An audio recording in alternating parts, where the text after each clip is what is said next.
क्या आपने कभी अनुभव किया है वो अनजाना सा बोझ जो आपके कंधों पर नहीं बल्कि आपकी आत्मा पर महसूस होता है? क्या कभी ऐसा लगा है कि आप पूरी मेहनत कर रहे हैं, पूरी ईमानदारी से अपना जीवन जी रहे हैं, फिर भी सफलता, शांति और संतुष्टि आपसे कोसों दूर है?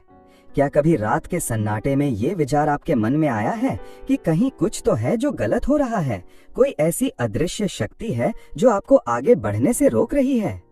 आप अकेले नहीं हैं, करोड़ों लोग इस दुनिया में इसी उलझन में जी रहे हैं। वो इसे कभी किस्मत का नाम देते हैं, कभी ग्रहों का दोष कहते हैं, तो कभी अपने दुर्भाग्य को कोसते हैं।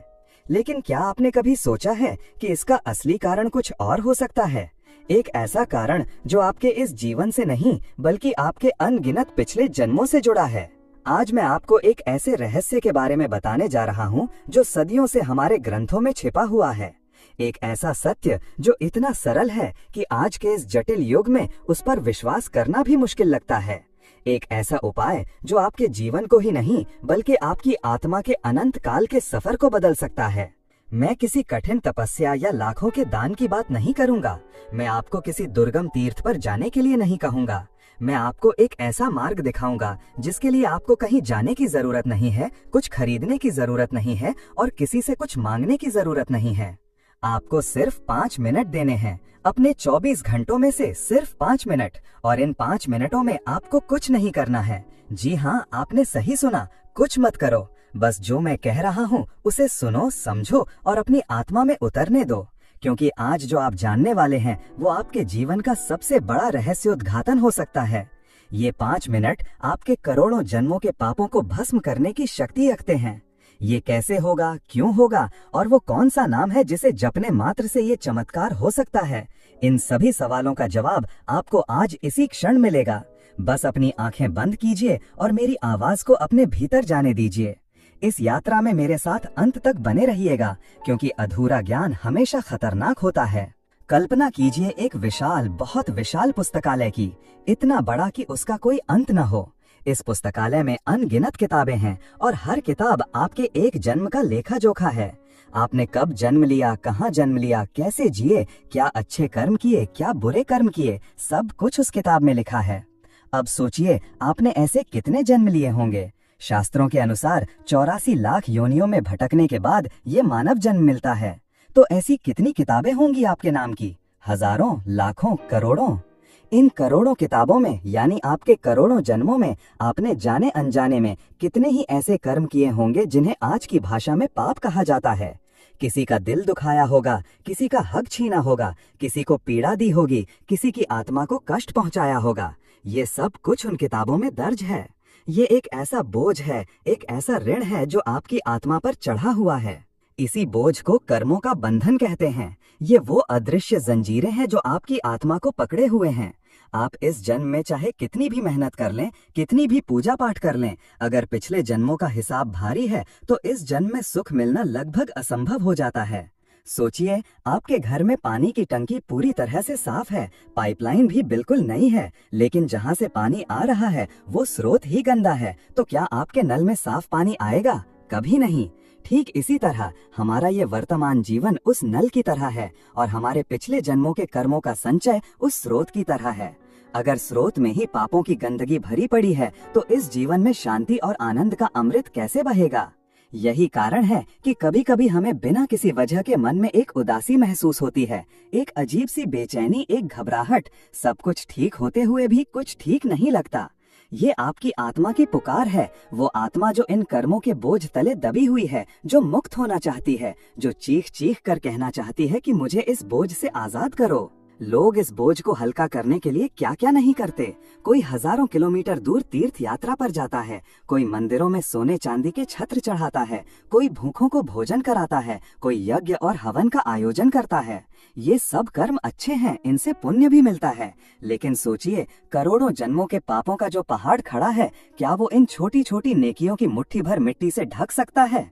ये तो ऐसा ही हुआ जैसे किसी ने समुद्र बराबर कर्ज ले रखा हो और वो उसे एक एक रुपया देकर चुकाने की कोशिश कर रहा हो।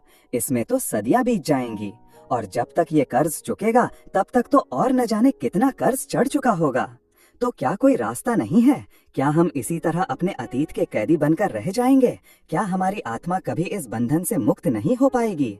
बिल्कुल है, एक रास्ता है, एक ऐसा गुप्त और शक्तिशाली मार्ग जो सीधे उस पहाड़ की जड़ पर वार करता है और उसे एक ही क्षण में भस्म कर देता है। हमारे ऋषियों ने, जिन्होंने अपनी तपस्या से ब्रह्मांड के रहस्यों को जान लिया था, उन्होंने पाया कि इस सृष्टि की रचना एक ध्वनि से हुई है, एक कंपन, एक नाद, जिसे उन्होंने ओम कहा। ये पूरा ब्रह्मांड, ये तारे, ये ग्रह, ये आकाश गंगाएं, ये सब कुछ उसी एक ध्वनि का विस्तार है। विज्ञान भी आज मानता है कि हर चीज परमाणुओं से बनी है और हर परमाणु निरंतर कंपायमान है, यानी हर चीज में एक ध्वनि है, एक संगीत है। आपका शरीर, आपका मन, आपकी आत्मा, ये भी एक ऊर्जा है, एक कंपन है। जब आप कोई अच्छा विचार सोचते हैं तो आपके कंपन सकारात्मक और उच्च होते हैं। जब आप कोई बुरा विचार जैसे क्रोध, घृणा या ईर्ष्या मन में लाते हैं तो आपके कंपन नकारात्मक और निम्न हो जाते हैं। और पाप क्या है? पाप और कुछ नहीं बल्कि आपके द्वारा किए गए नकारात्मक कर्मों की ऊर्जा है, जो आपकी आत्मा के चारों ओर एक परत की तरह जम गई है। जैसे लोहे पर जंग लग जाती है, वैसे ही आत्मा पर पापों की मैल चढ़ जाती है। ये मैल आपके असली स्वरूप को, आपके उस प्रकाश को ढक लेती है जो आनंद और शांति से भरा है। तो इस मैल को हटाने का क्या तरीका है? क्या इसे पानी से धोया जा सकता है? नहीं। क्या इसे आग से जलाया जा सकता है? नहीं। इस ऊर्जा की मैल को हटाने के लिए एक ऐसी ऊर्जा की जरूरत है जो इससे करोड़ों गुना ज्यादा शक्तिशाली हो। एक ऐसी ध्वनि की जरूरत है जिसका कंपन इतना तीव्र हो कि वो पापों के इन नकारात्मक कंपनों को जड़ से उखाड़ फेंके। और वो सर्वोच्च ध्वनि, वो सर्वोच्च कंपन कहाँ मिलेगा? वो मिलेगा ईश्वर के नाम में। ये बात सुनकर शायद आपको लगे कि ये तो हम रोज सुनते हैं, इसमें नया क्या है? नया है इसे देखने का नजरिया, इसे समझने की गहराई। हम ईश्वर के नाम को महज एक शब्द समझते हैं, एक संज्ञा, जैसे राम, कृष्ण, शिव, दुर्गा।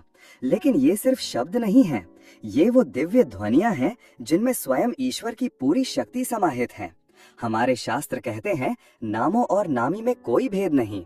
इसका अर्थ है कि भगवान के नाम में और स्वयं भगवान में कोई अंतर नहीं है। जब आप पूरी श्रद्धा और विश्वास के साथ राम कहते हैं तो आप सिर्फ एक शब्द का उच्चारण नहीं कर रहे होते, आप स्वयं मर्यादा पुरुषोत्तम श्री राम की उस असीम ऊर्जा का आह्वान कर रहे होते हैं। जब आप कृष्ण कहते हैं तो आप उस 16 कलाओं से परिपूर्ण ब्रह्मांड के स्वामी की शक्ति को पुकार रहे होते हैं। जब आप शिव कहते हैं तो आप उस महाकाल की वैराग्य और कल्याण की शक्ति को जगा रहे होते हैं, जो एक क्षण में प्रलय भी कर सकते हैं और एक क्षण में परम शांति भी दे सकते हैं। भगवान का नाम एक साधारण ध्वनि नहीं है, ये एक मंत्र है, एक बीज मंत्र। जैसे एक छोटे से बीज में एक विशाल पेड़ छिपा होता है, ठीक उसी तरह भगवान के एक छोटे से नाम में पूरे ब्रह्मांड को चलाने वाली शक्ति छिपी होती है। अब उस रहस्य पर आते हैं जिसके लिए आप इतनी देर से प्रतीक्षा कर रहे हैं, वो 5 मिनट का चमत्कार। वो क्या प्रक्रिया है जिससे करोड़ों जन्मों के पाप नष्ट हो सकते हैं? ध्यान से सुनिए, ये कोई यांत्रिक क्रिया नहीं है, ये भाव की, भावना की और गहरे विश्वास की प्रक्रिया है। आपको सिर्फ इतना करना है, दिन या रात में कोई ऐसा समय चुने जब आपको कोई परेशान करने वाला ना हो। बस 5 मिनट अपनी घड़ी में समय देख लीजिए। किसी शांत जगह पर बैठ जाइए। अगर आप जमीन पर बैठ सकते हैं तो बहुत अच्छा, नहीं तो कुर्सी पर बैठ जाइए। अपनी रीढ़ की हड्डी को सीधा रखिए। अब अपनी आंखें कोमलता से बंद कर लीजिए और अब कुछ मत कीजिए। कोई मंत्र नहीं, कोई विधि नहीं, कोई कर्म कांड नहीं। बस चुप हो जाइए, अपने मन को देखिए। उसमें हजारों विचार चल रहे होंगे, आने वाले कल की चिंता, बीते हुए कल का पछतावा, लोगों से शिकायतें, अपनी मजबूरियां, सब कुछ एक फिल्म की तरह आपके मन के पर्दे पर चल रहा होगा। उसे चलने दीजिए, उसे रोकिए मत, उससे लड़िए मत। बस एक दर्शक की तरह उसे देखते रहिए। 1 मिनट के लिए बस ये कीजिए। आप पाएंगे कि धीरे धीरे विचारों की गति कम होने लगी है। अब दूसरे मिनट में अपनी आत्मा की गहराइयों में झांकने की कोशिश कीजिए। उस बोझ को महसूस कीजिए जिसके बारे में हमने शुरू में बात की थी। अपने उन अनगिनत जन्मों के बारे में सोचिए।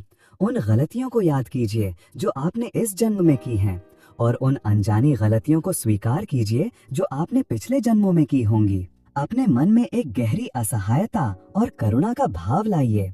एक छोटे बच्चे की तरह बन जाइए जो अपनी माँ के बिना खो गया है, जो डरा हुआ है, जो रो रहा है और जिसे सिर्फ अपनी माँ का आंचल चाहिए। ये भाव बहुत जरूरी है, क्योंकि जब तक आपके अंदर ये अहंकार रहेगा कि मैं कुछ कर सकता हूँ, मैं अपनी पूजा से, अपने पुण्य से सब ठीक कर लूंगा, तब तक वो दिव्य शक्ति काम नहीं करेगी।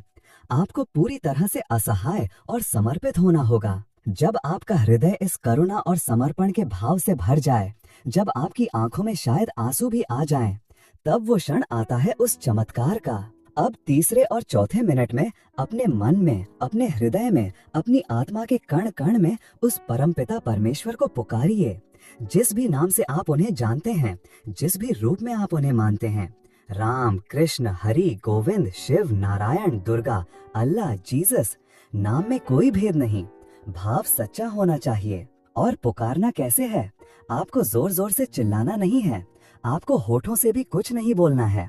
ये पुकार आपके हृदय से उठनी चाहिए, एक मूक पुकार। मान लीजिए आप राम नाम जप रहे हैं, तो बस अपने मन को राम नाम की ध्वनि से भर दीजिए। कल्पना कीजिए कि आपकी हर सांस के साथ रा की ध्वनि अंदर जा रही है और माँ की ध्वनि बाहर आ रही है। महसूस कीजिए कि ये सिर्फ एक शब्द नहीं, बल्कि साक्षात प्रभु का प्रेम है, उनकी करुणा है जो आपके भीतर प्रवेश कर रही है और आपके भीतर के सारे अंधकार को, सारी मैल को, सारे पापों को धो रही है। उस समय कोई और इच्छा, कोई और कामना मन में मत रखिए, मुझे ये दे दो, मेरी वो मुश्किल दूर कर दो। नहीं, सिर्फ एक ही प्रार्थना कीजिए, एक ही भाव रखिए, हे प्रभु, मैं पापी हूँ, मैंने जाने अनजाने में बहुत गलतियाँ की हैं, मैं उन सब के लिए क्षमा मांगता हूँ।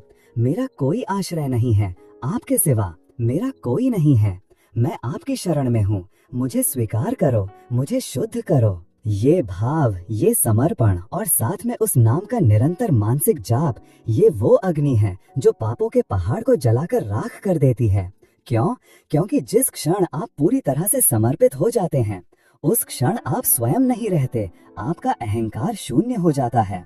और जब आपका अहंकार शून्य हो जाता है, तो आप और परमात्मा के बीच की दूरी मिट जाती है। उस क्षण आप उस अनंत शक्ति के साथ एक हो जाते हैं। और जब आप उस शक्ति के साथ एक हो जाते हैं, तो क्या कोई पाप, कोई कर्म बंधन आपको बांध सकता है? असंभव। जैसे सूर्य के उगते ही करोड़ों सालों का अंधेरा एक पल में मिट जाता है, उसी तरह भगवान के नाम के उदय होते ही करोड़ों जन्मों के पापों का अंधेरा एक ही पल में नष्ट हो जाता है। शास्त्रों में अजामिल की कथा आती है। अजामिल एक बड़ा पापी था, उसने जीवन भर कोई अच्छा काम नहीं किया, लेकिन मरते समय जब यमदूत उसे लेने आए, तो उसने डर कर अपने सबसे छोटे बेटे नारायण को पुकारा। उसने भगवान नारायण को नहीं पुकारा था, वो तो अपने बेटे को बुला रहा था, लेकिन उसके मुख से नारायण नाम निकला और नाम की शक्ति देखिए। उसी क्षण भगवान विष्णु के दूत वहां प्रकट हो गए और उन्होंने यमदूतों को रोक दिया। उन्होंने कहा कि इसने हमारे स्वामी का नाम लिया है, इसलिए इसके सारे पाप इसी क्षण धुल गए हैं। अब इसे यमलोक ले जाने का अधिकार तुम्हें नहीं है। सोचिए, अनजाने में, बिना श्रद्धा के, सिर्फ अपने बेटे को पुकारने के लिए लिए गए नाम में अगर इतनी शक्ति हो सकती है, तो जब आप पूरे भाव से, पूरी श्रद्धा से, पूरी करुणा और समर्पण के साथ एकांत में बैठकर सिर्फ 5 मिनट के लिए उस नाम को अपने हृदय में जपेंगे, तो क्या होगा? वो एक विस्फोट होगा, आपकी चेतना में एक विस्फोट, आपकी ऊर्जा में एक रूपांतरण। 5वें मिनट में बस शांत रहिए, जाप भी बंद कर दीजिए, बस उस शून्य में, उस शांति में डूबे रहिए जो नाम जप के बाद पैदा हुई है। महसूस कीजिए उस हल्केपन को, उस निर्भरता को।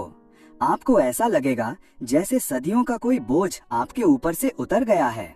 एक असीम शांति और एक अवर्णनीय आनंद आपके रोम रोम को भर देगा। यही वो क्षण है, यही वो चमत्कार है। ये प्रक्रिया इतनी सरल है कि लोग इस पर विश्वास नहीं करते। हमें लगता है कि बड़ी समस्याओं के समाधान भी बड़े और जटिल ही होंगे, लेकिन अध्यात्म का सबसे बड़ा सूत्र यही है, जो जितना गहरा है वो उतना ही सरल है। आपको ये रोज करना है, सिर्फ 5 मिनट।